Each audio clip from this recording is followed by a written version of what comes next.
Welcome here to the newest edition of Downtown with Dan. We are on site on location exclusively when it comes to Downtown with Dan at 317 at Montgomery Street in downtown Syracuse. The name of the restaurant is the name of the location, 317 at Montgomery Street here in downtown Syracuse. Owner Joe Carpenter. Joel, how are you? Good. How are you, buddy? Good. Happy to have you here. Happy to be here. We're going to be mixing in, as we always do, some sports and overall conversation with the food. And we're going to be trying two things new that I've never had before on the menu.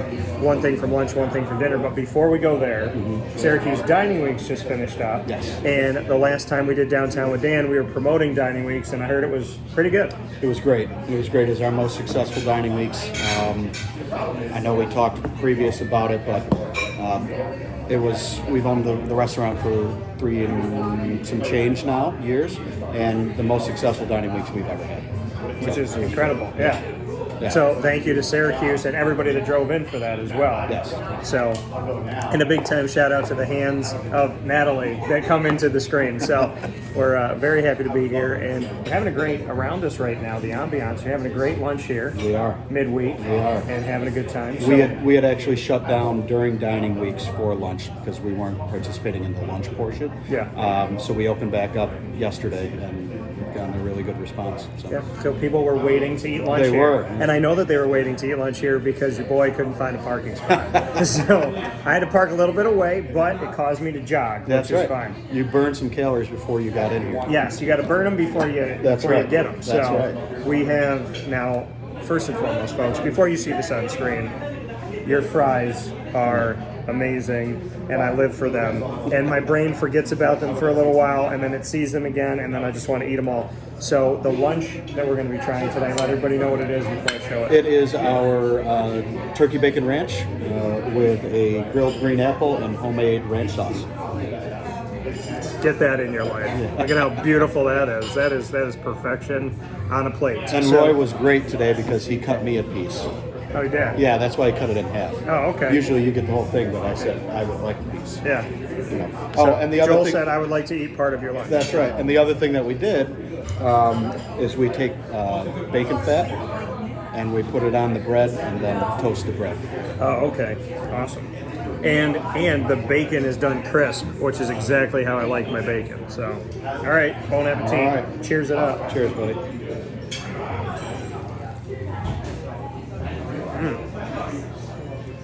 And you said that's the homemade ranch.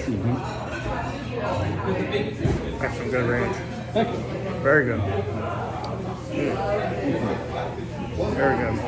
All right, you can end the show now because I'm just going to eat the rest. We're going to shut it off. Yeah. We'll just go to that straight. See you later. Yeah. Yeah. Well, while we're eating, why don't we talk about the NCAA tournament? Yeah, man. It's a wild one, right? Yeah. I said going into this tournament before anybody was seated, anything happened, weeks before the bracket came out, I said, this might be the year where literally anybody can win. Yeah. And the Sweet 16, when you look at the 16 makeup, the SEC got a bunch of seeds in, they came through. Yeah. Right? 3 seeds made it to the Sweet 16. Big East, bunch of teams get in, they come through with 3. Then you got the West Coast Conference with Gonzaga. You have the Ivy League with Princeton, got in. You have, when you go to the Big 12, you have Texas and Kansas State that made it. The American Athletic has Houston. Conference USA has FAU.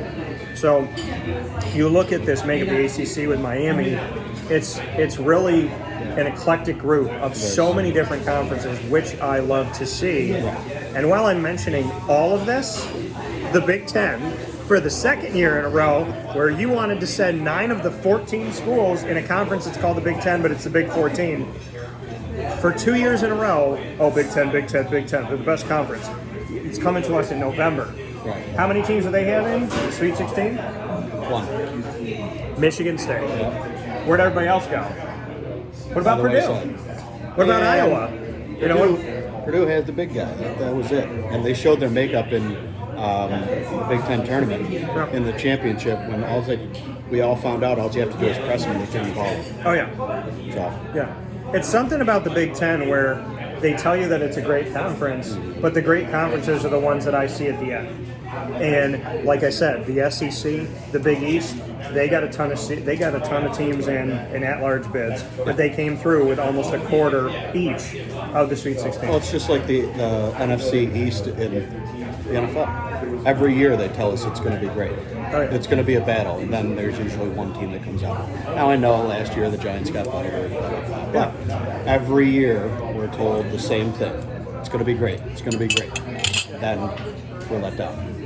But there was that one team, the Jaguars, that they did okay. Yeah. Everybody's leaving me alone. You know what I heard recently? And I'm going to take this with, appreciation, but I am not one to talk trash, because if I talk trash, it hits me immediately. Mm-hmm. Like if I'm in horse and somebody against me's got HORS and I talk trash, I will lose. Yeah. So I'm just going to thank the people that said that there's this thing going around of who's going to be the Jacksonville this year, which is the way of people saying who's going to be like that sneaky come-up team. So the Chicago Bears. I appreciate the love. And you know what's funny is I had somebody on the show to talk about that. Yeah. And Jeff Lonzak, the head coach of Lemoyne Dolphins men's and women's tennis teams, he's a Bears fan. Yes. And he's the one that said it to me. I knew I liked him when I met him. Right. Yeah, he was like, he said they want to know who the Jaguars are going to be this year. I think it's going to be the Bears. He actually just said that. They made some good moves. Good moves in the offseason. Yeah. We'll see what happens in the draft, but they still have a ton of money left over. Do you like that they traded out of number one? I do. Okay. I do. I love that they got a number one receiver finally. They got somebody that can actually put some pressure on the defense, because last year they had a bunch of dudes that were on the practice squad, or would have been on the practice squad if they had actual receivers. So I like that they upgraded that. I want this bacon to have a loft apartment in my house. Can this bacon come and stay? This is so good. Wow. Eat yours. Yeah. Enjoy yours. Just watching you. So good. And the apple.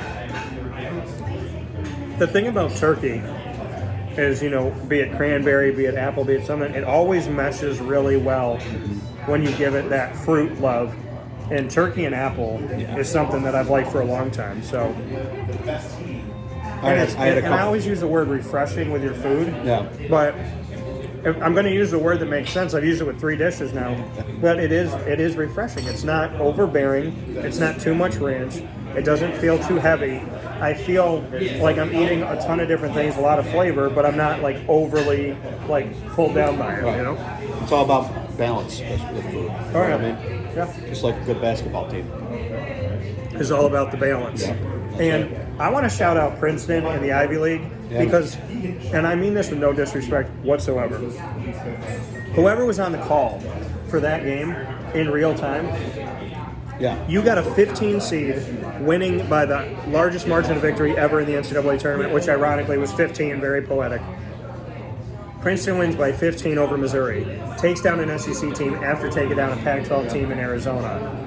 And the call was, literally at the end of the game, it was like, Princeton is going to win, and they'll be moving on. And I was like, did you just wake up from a nap? Did your ex-wife go to Princeton? That's what I was thinking. I mean, they treated Princeton like it was their ex. It's like, oh, okay, well, I'm happy she found a man. Right. Good for her. No, it was like, I want to go back to that call and give Princeton their due. And by the way, and at the end of the game, they didn't even know the name of the head coach, some of the people out there. And I was like, what is going on? So I got to talk to Mitch Henderson, and I appreciated that. Loved that Princeton. I had the opportunity to talk to coaches from coast to coast, and you can watch it all like you're watching this on youtube.com/WakeUpCallDT. But I felt like FDU got all of this love, and all these teams got this love, and Gonzaga continued to get love, and it was great, and Arkansas when they beat Kansas. But when Princeton won, you would have thought that person that was making the call got a letter from Princeton saying we regret to inform you haven't been accepted. Yeah. That's what it felt like. It's like, Princeton won. Yeah. There you go. They're like, well, Princeton won. What are we having for lunch? You know what I mean? So, Princeton, just so you know, here at Wake Up Call, I appreciate you. I send you my love. Go kick some tail. Have some fun.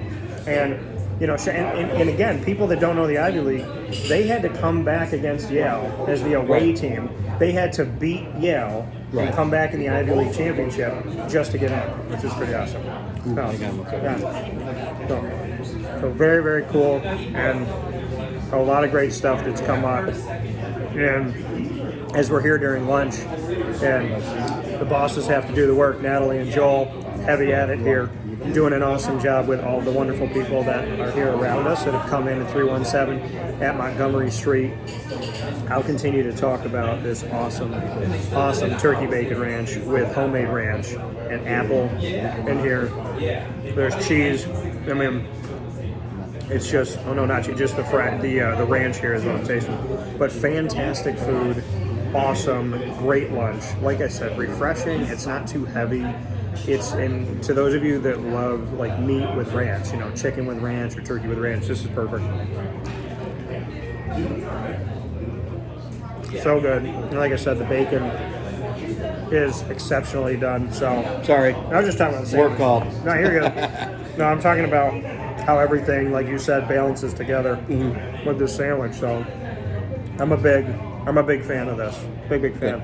Every time I get something new here, I become a fan of it. And so Joel will tell you, when I come in, 99% of the time, I don't pick anything off the menu.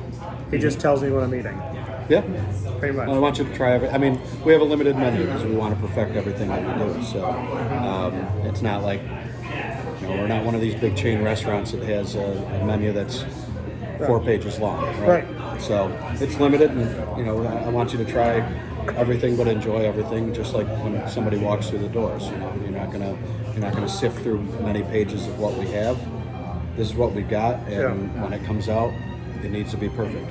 And unlike when you go to a wedding and you have to pick of the 3 dishes the least evil, Right. when you're here and there's a more limited menu, it's like, okay, what do I get and what am I getting next time and what am I bringing home? Right. So this is the opposite of when you get that menu for a wedding and you're going, I don't like it, I guess I got to go with that one. Right? Yep. Where this case, it's I like it, I love it, I got to have it, what am I going to get? Right. So there's a lot of great food here, and shameless plug that if you want someone to cater your wedding, I would come here. Yes, we do that. We actually just got a couple of calls for some rehearsal dinners. So we can either do it here, we can do it off-site, whatever you want to do. Within reason, we like to cap it at 150 people. Yeah. Just because our staff. So Italians, please condense your list. Yeah, that's right. Cut the list down, please. Just a little bit. You don't have to invite the sister of the aunt or the brother of the sister. That's you know right. what I mean? So That's right. Because that's what we do. But yeah, I mean, listen, if and when I were to ever get married again, dating out there is insane. But if I was ever to do it again, then you know, you would be on the top of this list. Sounds good to me. Yeah. So, you know, hopefully I enjoy the wedding, you know, as much as the food. Indeed. Yeah, because the first time around I enjoyed the food. Yeah. Gotta be honest. Yeah. So tell us what's coming up here. We have a dinner menu piece, the market fish that's coming Yes, up. we have a baked Cajun and lemon butter cod with a lemon pea rice pilaf. And that's our market fish of the week. And I'm excited for that because you do a lot with market fish. And Yes. Finding that right. Like every there. other week, we change the market fish. So. And the last time that I had it, Syracuse Dining Weeks, homemade seafood sauce Yes. on top of stuffed sole that was stuffed with crab meat and scallops, which were, and that was insane. And we had tried, I think I tried 4 courses that day. Yeah. And Take it easy, brother. I ate the entire fish. As stuffed as I was, I ate the fish.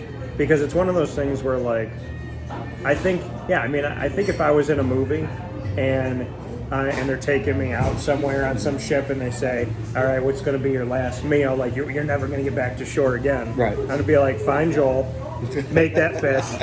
And when I find Joel, he will also help me get off that ship. That's right. You know. That's right. But, you know. Strap you to my back and swim you ashore. Yeah, that's what we got to do. Yeah. And Moose Johnston did it, right? Yeah. Moose, so, you know, was it Moose? No, it was Rob Conrad. Rob Conrad is the one that did it. He's the one that did it. Yep. So Rob Conrad swimming to shore, which was an incredible story. And I remember my dad, I'm doing like a million things in the sports world, and my dad goes, did you hear about Rob? And I was like, what? He goes, Rob Conrad. He's like, how do I know before you know? I was like, Dad, I'm doing a million things over here. So, but Rob Conrad, incredible Incredible story. So many great things. And we bond sports, entertainment with food and everything here. And the great thing about coming and seeing an owner like Joe Carpenter is that he has a knowledge of so many different things that I happen to love, but that a lot of people do. So when you come talk to you, not only are you personable, but you can carry conversations where you're not that owner that's just walking by going, how's your food? And before they even answer, you're gone. Right. You know? Don't tell Natalie you said that. But I'm very knowledgeable about many things. Well, Natalie likes. She likes the stuff that you like, though. She likes the comic book movies and all that. Right? Yes, she does. That's one of the things that we can bond over. That our love of food in the restaurant. Yeah. You know. And so. she's been updated on all the movies, right? Yeah. The only thing that we haven't gotten to watch yet is Ant-Man. We still haven't been able to make it. Really? So we're gonna try. We're gonna try either Sunday or Monday, I think, and go out and check it out. I think I've been sure twice. you've seen it multiple times. Yeah. Yes. I want to see it again. Maybe I'll crash your party. Yeah.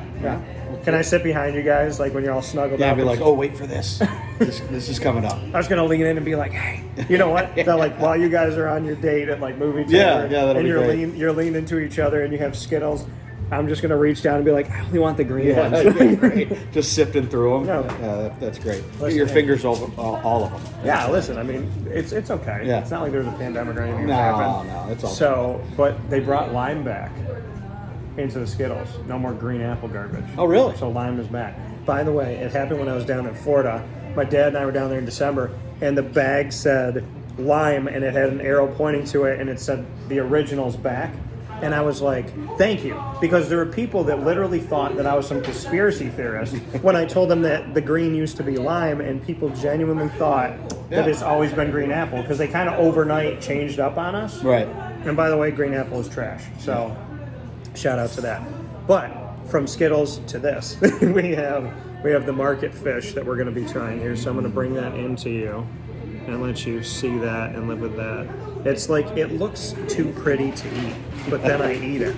And you know, this is a very pretty dish, and it rivals the chicken bibimbap that you had. That dish literally looked like a mosaic painting. Yeah. And then I said to Joel, what do I do with it? Because there's an egg in the middle. He's like, you literally take it and just start mixing it up. And that to this day, and I just had a conversation with somebody that hasn't been here, and I said they should come out. Mm-hmm. I said to them that the chicken bibimbap may be the best Asian-inspired food that I've ever had. Thank you. So, Thank you. And I'm not, and Joel knows I don't say things to say things. And that story Well, about, kind of how to eat it. Yeah. Literally everybody who comes here and orders a chicken bibimbap, I tell them the same thing. When they walk through the doors, I'm like, cut right through the middle, get that egg yolk, and just mix it up, because you're getting a different bite every single time. You get every flavor. Yeah. And like with this too, tell me about this dish. What inspired this? You know what? I take great pride in what we put out, obviously, but especially with the market fish, because it's kind of, I have to try and outdo myself every single time, right? Mm-hmm. Because you sat down, you had the stuffed sole, And again, with the rice, there's a amazing. ton of flavor in the rice. So many people cook rice wrong. Right. They either cook it too long, they cook too short a time. And on top of that, they put no flavor in it. This rice has flavor, and it's perfect again. Thank you. And I can appreciate it because I, who love to cook, I struggle with rice sometimes. So this is it great. can be tough. It seems like it's so easy, right? Because you're just throwing it in a pan and Oh my God, putting the this is top on, blah blah It's blah. like buttery. It's just, Yeah. this is how you get kids to eat rice.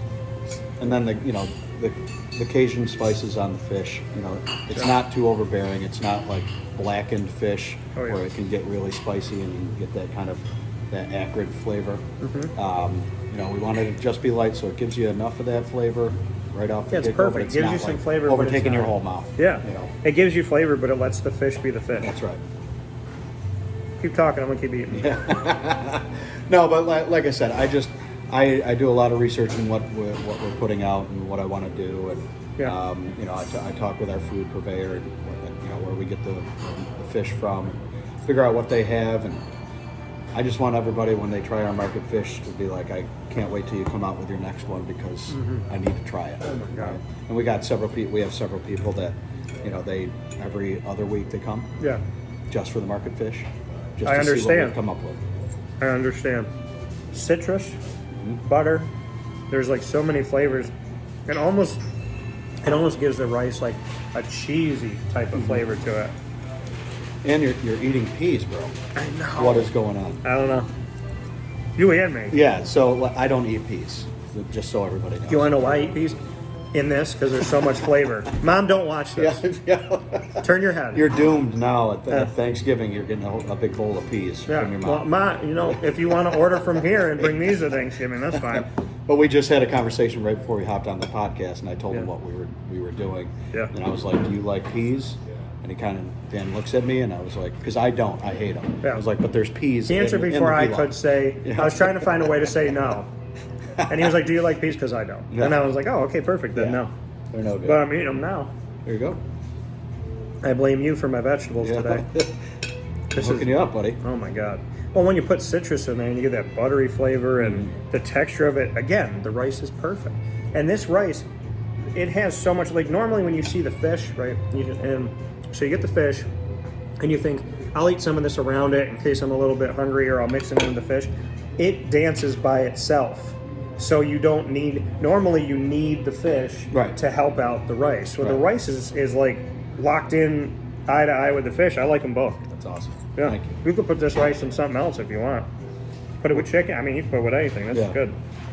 And the fish is, I love fish. So.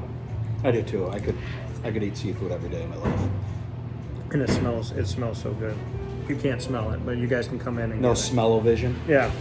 Yeah. Put your 3D nose piece on. You can smell it. So, yeah, but definitely come out here. 317 at Montgomery Street. Listen, folks, downtown with Dan, there's a reason why I chose 317 at Montgomery Street. I literally came in here with my dad for his retirement party, tried the food, and said to myself, I have to work. I have to work with Joe Carpenter and the team here. Joel, Natalie, your chef is incredible. I mean, everybody here has been great to my dad. And so it was the guest service and the food that made me want to work with them. And there's a reason why Downtown with Dan isn't all over the place. There's an exclusive Downtown with Dan right here at 317 at Montgomery Street. So our partnership goes beyond because I brought an exclusive to it, and that's because your food's incredible. I love it here. And I haven't tried a bad thing. So kudos to you. Thank you, man. And kudos to the menu. And kudos to all of you that have listened to me and come in here and eaten here, because you've eaten better than everybody that hasn't. So bring yourself in here, and they'll get you to eat carrots, they'll get you to eat peas, they'll get you to eat rice, they'll get you to do all those things that you told your mom you would never do. So we'd love to see you out here at 317 at Montgomery Street. Any final words? Oh, man. See everybody soon. We'll talk with y'all soon. I got to keep eating. Take care. So all the credits on the show to everybody in the back, to our wonderful, wonderful chef, to Joel Carpenter, and to the hands of Natalie. We look forward to talking with you all soon. Have a fantastic day. Downtown with Dan, here at 317 at Montgomery Street. The name of the restaurant is the location in downtown Syracuse. Let them know, once again, your hours now that we're back open for lunch. Yeah, back open for lunch Tuesday through Friday, 11:30 to 2. Our dinner hours are Tuesday through Thursday, 5 to 8. And then on the weekend, Friday, Saturday, 5 to 9. So we look forward to seeing you here at 317 at Montgomery Street, where the food is incredible, but the service is better. We'll talk with you soon.